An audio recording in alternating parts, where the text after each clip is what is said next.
Mepacho bebre. Eye aban no free SHS a odi aba oman mu. Eye ma wo.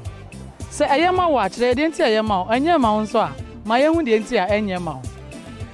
Kan baby de anka eye because obi wa no nkita sika. Nti aba ndi obetumi ama ne ba ko school. But you see a baby edu no. Na bia aye ya adwemu nya kaka because over betene fie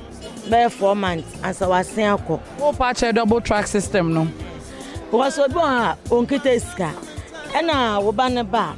ji wo san de no ko studies. Sister studies so kwa ukotua ebi 4 million ebi mo je 3. Enti wo ba ne be wi school na me fi say na the same school fees na ye tua no. Enti say be ya onye hu bibi.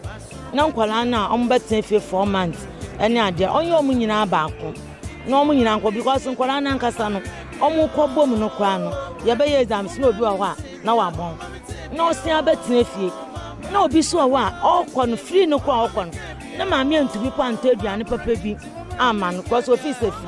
enti wasia be fie no aye kwa studies no obi ba be kọ sa nimpa no ne ba no ontumi nko bi me hwe ma o de kasa se free education ayama pa adenti na wokasa eye pa o eye pa me kasa nya dia ne medi ntro aya kasa ebisa mo bia be kobi enya fo nya ma kobi na mo pedi ebiem eye free SHS na aban ede aba no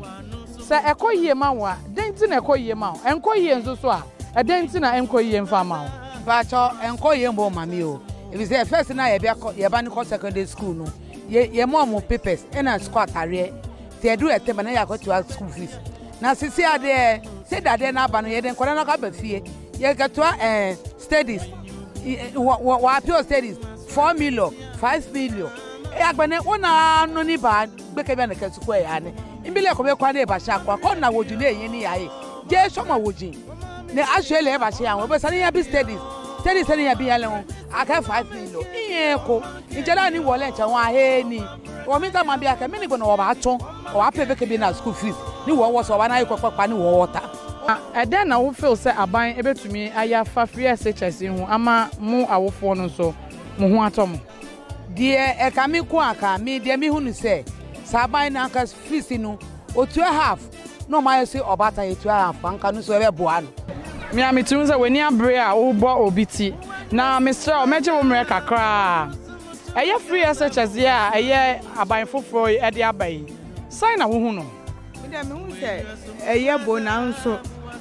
the way double track na ba no enye uba wo kita uba obetena face 3 months after 3 months na wo to make sure so on time face na won hwe ne maybe obekwa na additional na hwe aba for say wo bisa studies man studies almost 400 Ghana or course super money pocket money so money feeding fee and a lorry fee na out we dey calculate the money pan hu kom yan to ade ni pa brand aba no hwe no ye won bibi free education na ya da mahia pa chese boa sanka ha kra na ye ko kasim na ye hu na nkura sefo ne de abo akwala bia ekobi first no sikafo amankwa no mo kosisi ade wo hye ekura setu kra wo baba kobi oh mame eye na kakra ni yatete yachechi amanfo ma ani ade brofo beka say kidnapping na signa wo as kromani anase obatan no signa obeka no ya beka ni say omama security no nya tight na kidnapping na aba no ya tememufo nde yetumi hu say ne ya ka no ya mpa anase omoboa esa prosofo ne ade nkwala na ayeyo abatan bia ba omomfa nkwala no nto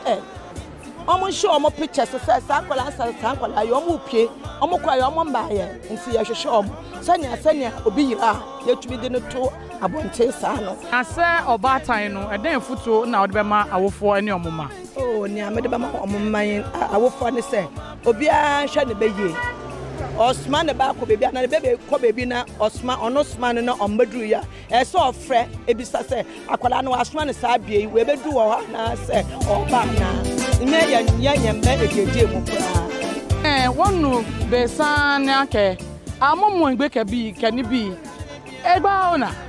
ni e dole wa de nche na ka amomo gbe kan bi ye shin esa ne government ho ateshi ko ne kwa no ni ya no ko ni nakani ese afu bi mininga oba wo mani yo agwena mani fofo ikegbe kebi hu ni ametwe wakani bi efe mininga oyo no ke ba ha me ni amekwa me ojugba makpa ye fo ye fe afai ake ko le ake ti obi le atatuwa